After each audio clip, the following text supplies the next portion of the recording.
Hello students, आप सबका एक नई वीडियो में स्वागत है। आज की इस वीडियो में हम क्लास 8 के चैप्टर रेशनल नंबर से कुछ इम्पोर्टेंट एमसीक्यू क्वेश्चंस को लेकर आए हैं जो बहुत महत्वपूर्ण है। तो आप सबको से रिक्वेस्ट है कि वीडियो को केयरफुली पूरा इन तक देखिएगा ताकि आपको इस वीडियो में बहुत कुछ सीखने को मिल जाए। ठीक है, और आप सभी भी सभी प्रश्नों के जवाब देते चलिएगा ताकि आप सबको भी पता चले कि आप सब कितने प्रश्नों के सही जवाब दे पाते हैं। ठीक है, तो ज़्यादा बातें नहीं करेंगे, डायरेक्ट चलते हैं फर्स्ट क्वेश्चन की ओर। चलिए, तो first question is an integer can be. एक इंटीजर हो सकते हैं। आप सबों का ऑप्शन है only positive, only negative, both positive and negative, none of the above. चलिए, आप सभी अपना ऑप्शन चूज कर सकते हैं। चलिए, तो यहाँ पे करेक्ट ऑप्शन जो हो जाएगा ना, option C, both positive and negative. यानी कोई भी इंटीजर या तो हमारा पॉजिटिव हो सकता है या नेगेटिव हो सकता है। ठीक है, सपोज -1, -1 इज एन इंटीजर, यानी -1 भी हमारा एक इंटीजर है, बट ये नेगेटिव इंटीजर हमारा है क्योंकि इसके आगे नेगेटिव साइन लगा हुआ है ना। इस वजह से -1 is a negative integer. And 5 is in integer, 5 भी एक हमारा क्या है, इंटीजर ही है, बट ये हमारा पॉजिटिव इंटीजर हो जाएगा क्या। और बात करेंगे जीरो का, तो जीरो भी एक हमारा इंटीजर ही है, बट ये ना तो नेगेटिव इंटीजर में आएगा और ना ही पॉजिटिव में आएगा। ठीक है, तो zero is an integer but it is not negative integer and not positive integer. ठीक है, चलिए, तो यहाँ पर हमारा करेक्ट ऑप्शन जो हो जाएगा ऑप्शन सी हो जाएगा। एक इंटीजर हमारे पॉजिटिव और नेगेटिव दोनों हो सकते हैं। ठीक है, next question, a rational number can be represented in the form of. Very simple question, एक रेशनल नंबर को रिप्रेजेंटेड किया जा सकता है किस फॉर्म में, वो आप सबको चूज करना है। तो आप सबको पता होगा P by Q. Option is correct option, क्योंकि रेशनल नंबर होता क्या है, यानी वैसे नंबर जिसे पी बाय क्यू के फॉर्म में हम रिप्रेजेंट कर सकते हैं, ये सभी रेशनल नंबर कहलाते हैं। बट यहाँ पे जैसे पी और क्यू क्या हो सकता है, तो कोई भी एक इंटीजर हो सकता है हमारा। ठीक है, और इसमें एक कंडीशन और है कि क्यू इज नॉट जीरो, यानी डिनोमिनेटर हमारा जीरो नहीं होना चाहिए। ठीक है, तो सभी रेशनल नंबर कहलाएंगे। जैसे सपोज 2/5, तो ये 2/5 जो हो जाएगा ना, ये हमारा एक रेशनल नंबर हो जाएगा, क्योंकि देखो इसके पी जो है 2 और क्यू जो है वो 5, यानी पी बाई क्यू के फॉर्म में हम इसे रिप्रेजेंट कर पाए, और हमारा क्यू यहाँ पे जीरो नहीं है, इस वजह से ये 2/5 जो हो जाएगा ना, ये हमारा क्या हो जाएगा, एक रेशनल नंबर हो जाएगा। ठीक है, तो आई होप आप सबको को समझ आया होगा। तो यहाँ पे correct option option A P by Q हो जाएगा। ठीक है, चलिए, next question, the value of 1/2 into 3/5 is equal to. बहुत आसान सा क्वेश्चन है, हम सबको वैल्यू बताना किसका है, तो 1/2 इंटू 3/5, इसका वैल्यू सिंपल से मल्टीप्लाई कर दीजिए। 1 और 3 को मल्टीप्लाई करेंगे 3/2 और 5 को मल्टीप्लाई करेंगे 10, यानी 3/10। ठीक है, option B is correct, simple था। ठीक है, चलिए चलते हैं आगे। Next question, the value of 1/2 divide 3/5 is equal to. ये भी सिंपल से ही क्वेश्चन है, 1/2 डिवाइड 3/5, इसका वैल्यू हमें बताना है। ठीक है, तो 1/2 डिवाइड को मल्टीप्लाई में लिखेंगे तो इसके बाद वाला पलटी मार जाएगा क्या, 5 ऊपर और 3 नीचे। अब देन 1 और 5 को मल्टीप्लाई करेंगे 5/2 और 3 को मल्टीप्लाई करेंगे 6, 5/6। Option D is correct. ठीक है, कोई दिक्कत नहीं। चलिए चलते हैं अगली प्रश्न की ओर। आप सब करते चलेंगे तो ज्यादा सुंदर रहेगा। ठीक है, चलिए, next question is the value of 1/2 plus 1/4 is equal to. बड़ा प्यारा प्रश्न है, वैल्यू बताना है 1/2 प्लस 1/4। सिंपल सा फिन वाला जोड़ आ गया जी। 2 और 4 का एलसीएम तो 4 ही आएगा। 2 2 जा 4, 2 फिर 1 से इंटू हो जाएगा तो 2 प्लस 4 1 जा 4, फिर 1 1 से इंटू हो जाएगा 1 बराबर 2 1 को प्लस करेंगे 3/4। 3/4 is correct option. Option A is correct. ठीक है, कोई दिक्कत नहीं था, सिंपल सा प्रश्न था। चलिए चलते हैं अगले प्रश्न की ओर। Next question, the value of 5/4 minus 8/3 is. अब हमें 5/4 माइनस 8/3, बढ़िया से लिखा यार, इसका वैल्यू पता करना है। तो फ्रैक्शन वाला सब्जेक्ट आगे, अब क्या दिक्कत है। 4 और 3 का एलसीएम पता ही है, 4 3 जा 12 हो जाएगा, तिरछी गुना कर देते ना, 5 3 जा 15 माइनस 8 4 जा 32। बढ़िया से लिखा है। अब then next minus plus minus हो जाएगा, 12 में 5 तो 7 और 2 में 1 तो 1 और बड़ा 32 था साइन माइनस बटा 12 minus 17/12। Option B is correct. कोई दिक्कत नहीं, चलिए चलते हैं अगले प्रश्न की ओर।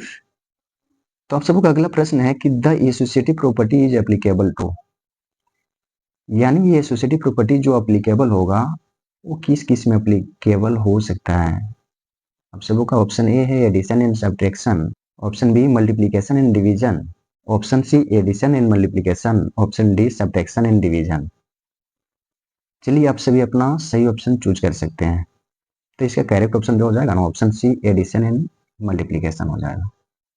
एसोसिएटिव प्रॉपर्टी जो है वो एप्लीकेबल एडिशन एंड मल्टीप्लिकेशन के कंडीशन में हो सकता है, सब्ट्रैक्शन डिवीजन ये सब कंडीशन में नहीं होता है ना।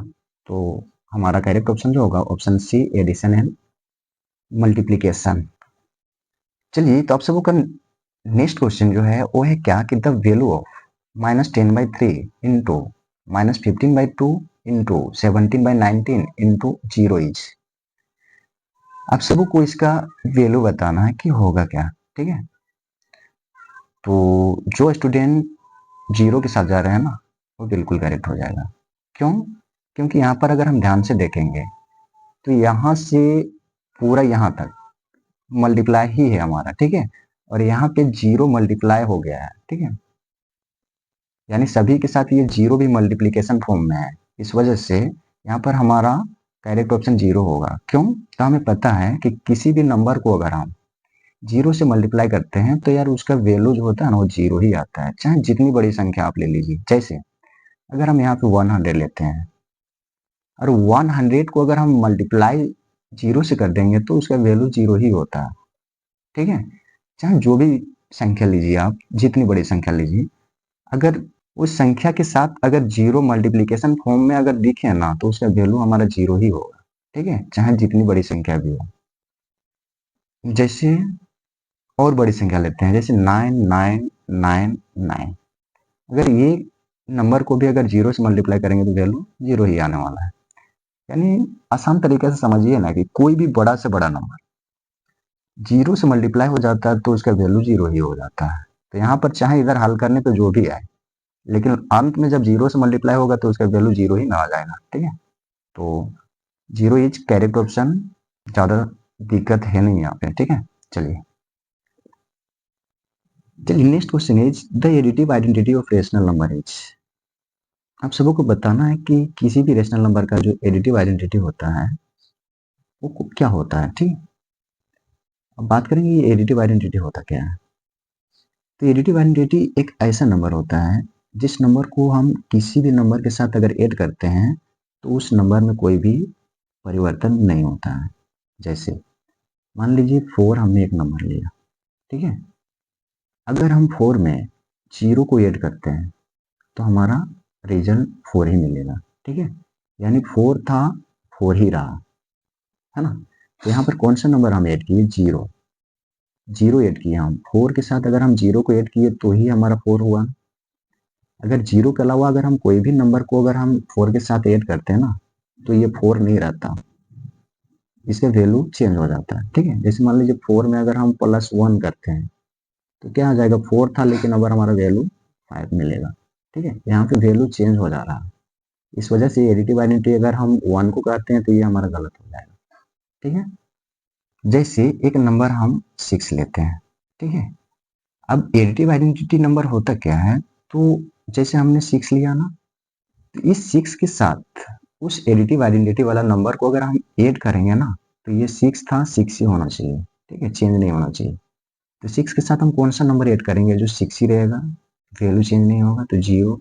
क्या 6 में अगर हम 0 को ऐड करते हैं तो 6 ही रहेगा ना हमारा, यहाँ भी 6 था और इसका वैल्यू भी हमारा 6 ही रह रहा है। क्या यानी 0 एक ऐसा नंबर है ना, जिसको किसी भी नंबर के साथ अगर हम ऐड कर देंगे तो वह नंबर ज्यों का त्यों ही रहता है, उस नंबर में कोई भी इफेक्ट नहीं पड़ता है। ठीक है, तो एडिटिव आइडेंटिटी यही होता है। एडिटिव आइडेंटिटी एक ऐसा नंबर होता है जिस नंबर को किसी भी नंबर में ऐड कर देंगे तो उस नंबर में कोई भी चेंज नहीं होता है ना।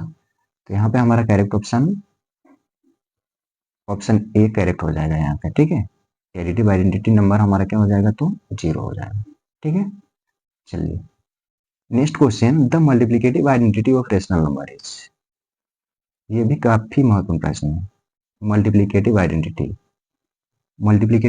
और एडिटिव आइडेंटिटी, ये दो जो है ना, वो बार बार एग्जाम में पूछे जाते हैं। ठीक है, तो इससे पहले वाले क्वेश्चन में हमने एडिटिव आइडेंटिटी को तो सीखा, अब हम मल्टीप्लिकेटिव आइडेंटिटी को समझते हैं।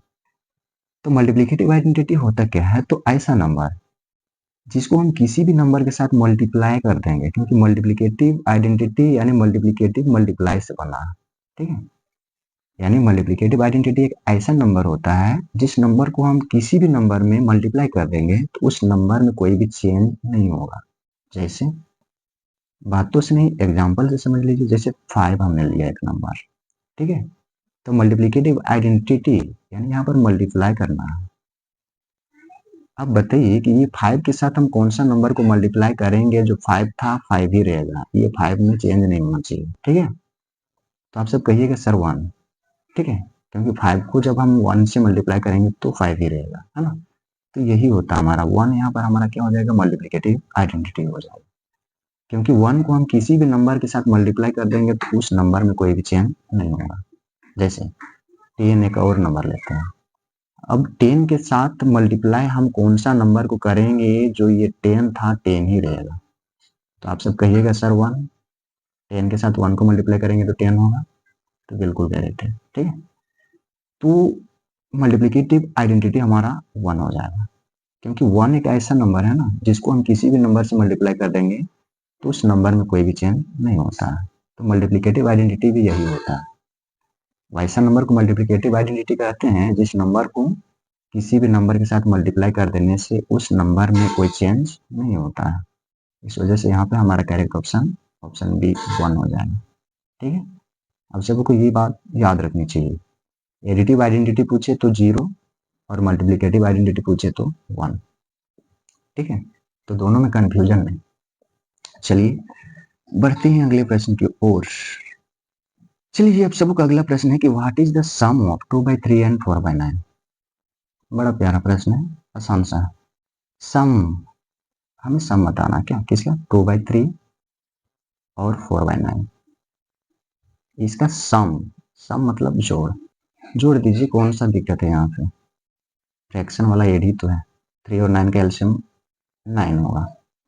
अब 3 3 जा 9, 3 फिर 2 से इंटू हो जाएगा 6 प्लस 9 1 जा 9, 1 फिर 4 से इंटू हो जाएगा तो 4, 6 4 को ऐड करेंगे 10/9, 10/9 हमारा करेक्ट ऑप्शन हो जाएगा, ऑप्शन सी करेक्ट हो जाएगा। ठीक है, आसान था, कोई दिक्कत नहीं। चलिए लेट नहीं, चलते हैं आगे फटाफट। चलिए अगला प्रश्न है कि what is the product of 2/9 and 3/4। अब हमें प्रोडक्ट बताना, प्रोडक्ट मतलब गुणनफल। ठीक है, किसका किसका, तो एक है 2/9 और दूसरा नंबर है 3/4, ये दोनों का प्रोडक्ट बताना है। प्रोडक्ट मतलब मल्टीप्लाई कर देंगे। ठीक है, तो सिंपल सा है, कटता है तो काट दीजिए, 3 1 जा 3, 3 3 जा 9, 2 1 जा 2 और 2 2 जा 4। अब इंटू कर दीजिए, ऊपर वाला ऊपर में 1 1 जा 1 बटा नीचे वाला नीचे के साथ 3 2 जा 6, 1/6 हमारा करेक्ट हो जाएगा, ऑप्शन ए सही। कोई दिक्कत नहीं, सिंपल सा था। चलिए, तो आज की इस वीडियो में बस इतना ही। उम्मीद करते हैं आप सबों को वीडियो पसंद आई होगी। अगर वीडियो पसंद आई हो तो वीडियो को लाइक, शेयर और कमेंट जरूर करें। और हमारे इस YouTube channel KS study wire में अगर नई विजिट कर रहे हो तो चैनल को सब्सक्राइब करके बेल आइकन को जरूर प्रेस कर लें, क्योंकि आप सबों को इस यूट्यूब चैनल पे ऐसे ही एजुकेशनल वीडियो रेगुलर मिलती रहती है। तो सब्सक्राइब करना ना भूलें। Thanks for watching. Thank you. Best of luck. Have a nice day. Thank you.